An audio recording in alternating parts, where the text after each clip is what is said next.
It was the first warm weekend in May.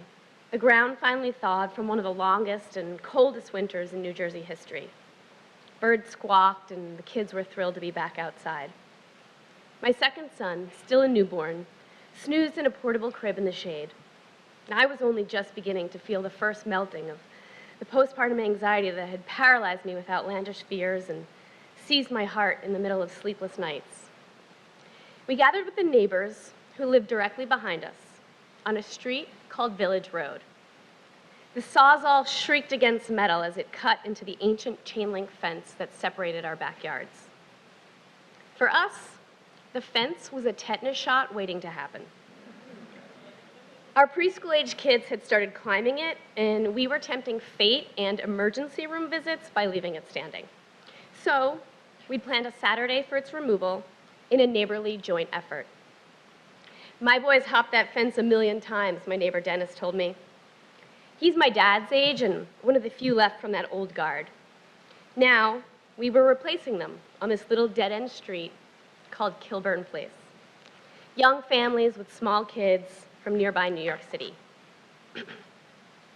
Leaving that city life behind for the proverbial white picket fence sounds suffocating if, like me, you spent your 20s closing dive bars in Brooklyn.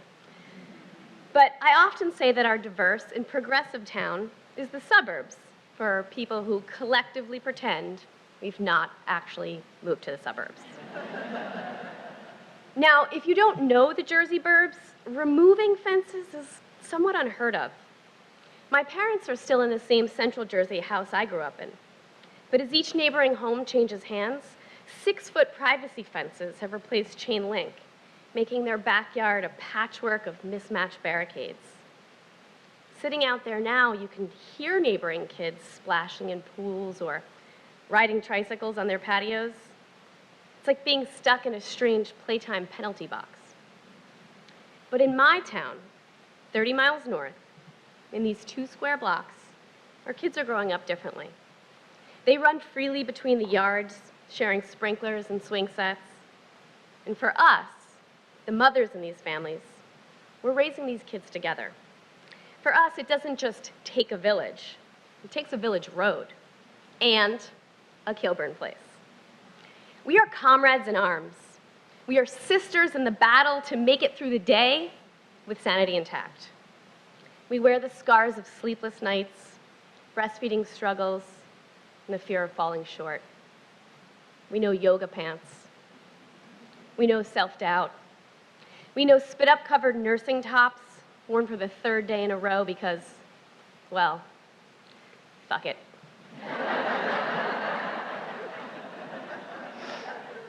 These women are my tribe.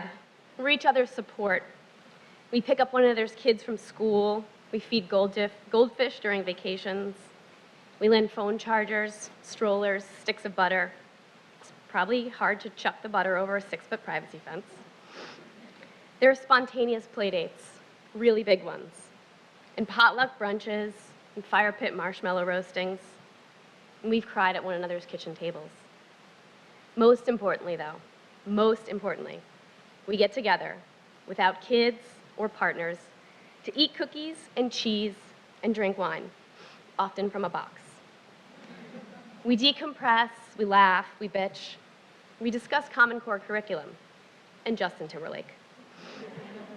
We refuel our souls with a maternal and face-to-face human connection that you simply cannot get on Facebook. Living in close proximity to these moms, without those fences, gives me a glimpse into their lives, their real lives.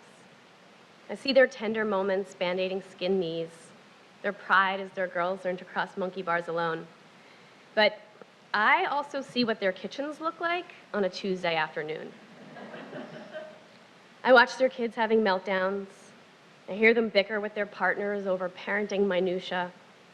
I see their stress at managing work and kids and meals and baths and emails and 1,000 other things that needed doing yesterday. I've heard them lose their shit and raise their voices and then feel awful about it. And they've seen me do the same. I feel so fortunate to live where I do, in the home we've made, crafted with the details of an era long gone. I like to think about the mothers who lived here before me, the mother who first lived in my house more than 80 years ago, and wonder if she found a clan on Village Road the way that I have. And then, of course, I wonder who'll live here after us, after our kids are all grown and gone. Will the next generation of mothers revert to fear and constructing safety behind fences? Or will they find real community in a modern-day kibbutz, just like we have?